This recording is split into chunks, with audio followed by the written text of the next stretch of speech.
আমি বিয়ে করতে চাই, কিন্তু আমি এই কথা আমার বাবা মাকে বলতে পারছি না।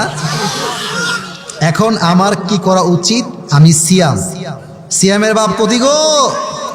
সিয়ামের বয়স হয়ে গেছে, বিয়ে দিয়ে দেন, ঠিক আছে কিনা বলেন? আচ্ছা, আমি খুবই ঠান্ডা মাথায় কিছু কথা বলছি। তোমার বাপকে তুমি কেমনে বুঝাবা তুমি বিয়ে করতে চাও? তুমি ইউটিউবে সার্চ করবা, আমার ওয়াজ আছে, আজহারি সাহেবের ওয়াজ আছে, শেখ আহমদুল্লাহ হুজুরের ওয়াজ আছে, অল্প বয়সে বিয়ে করলে লাভটা আসলে কি। তোমার বাপ বাসায় আসবে, এমনি হুদায় ওয়াজটা বাজায় দিবা, ওয়াজটা বাজাই দিয়ে তুমি বাথরুমে চলে যাবা। তোমার বাপ শুনবে, কি রে, কথা তো ঠিকঠাক কয়, হতে পারে হুজুরদের কথায় তোমার বাপ তোমাকে বিয়েতে রাজিও তো হতে পারে, ঠিক আছে কিনা বলো? 2 নাম্বার, আর একটা কাজ করতে পারো। রাত বাজে 11টা, ছেলে নাই, কই রে? 12টা, তাও নাই, কই রে? 1টার সময় আসছো, কিরে তোর ফোন বন্ধ কেন রে? তুই কল দিচ্ছি, আসিস না বাসায়। তুমি বলবা, বাসায় এসে কি করবো, ভাল লাগে না তো। কথা ঠিক আছে কিনা বলো? আচ্ছা, আর একটা কাজ করতে পারো। বাসায় তোমার খাট বড় হলে বলবা, আব্বা এই খাটে আমি শুবো না। তা আব্বা বলবে, কেন রে, খাট তো সুন্দর।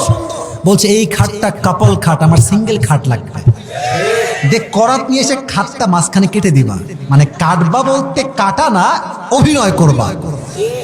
এতে তোমার বাপ বুঝবে বেটার বয়স হয়েছে, বিয়ে আমার দেওয়াই লাগবে, ঠিক আছে কিনা বলো?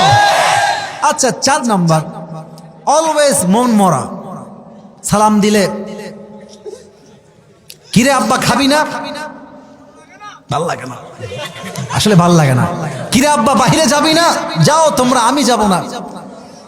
শেষমেশ বাপ বলবে, তুই খাবি না কেন, তুই যাবি না কেন, তুই হাসিস না কেন? বলছে, আব্বা আমি যে হাসবো, হাসির তো একটা কারণ লাগবে, আসল কারণটা তো আমার জীবনে নাই। আচ্ছা, আরো যদি কাজ না হয়, তোমার একটা ভালো চাকরি আসছে, চাকরি তোমার করা দরকার, পড়াশোনা তোমার করা দরকার, বাট তোমার পড়ায় মনোযোগ নাই, চাকরি নাই, ব্যবসায় মন নাই। কিরে তুই ব্যবসা করবি না?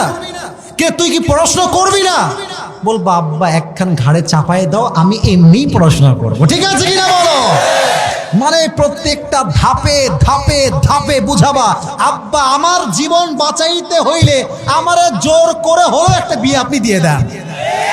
আর বিশ্বাস করেন, বিয়ে হয়ে গেলে যুবকদের দায়িত্ব বেড়ে যায়, একটা অলস যুবকও কর্মঠ যুবক হয়ে যায়। আর বিয়ের পরে যুবকদের ম্যাচুরিটি বেড়ে যায়।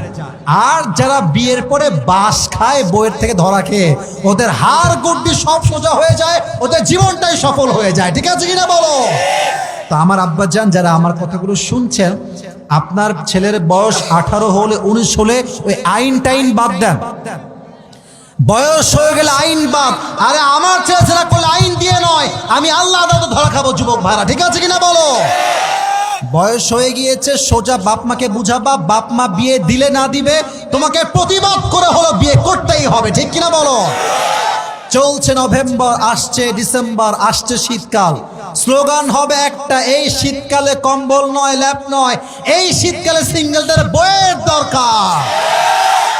এই যুবকরা বউ ছাড়া এই শীতকাল কাটাতে চায় না। আল্লাহ বাবাদেরকে বোঝার তৌফিক দান করুন, পড়া আমিন।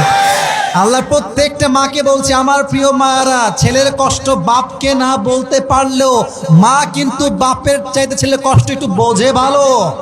তো আম্মা জান, আপনার ছেলে বাপকে না বলতে পারলে আপনি একটু কনভিন্স করেন, আপনার একটা কনভিন্সে আপনার ছেলে চরিত্র ইমান দুইটাই ঠিক হয়ে যায়।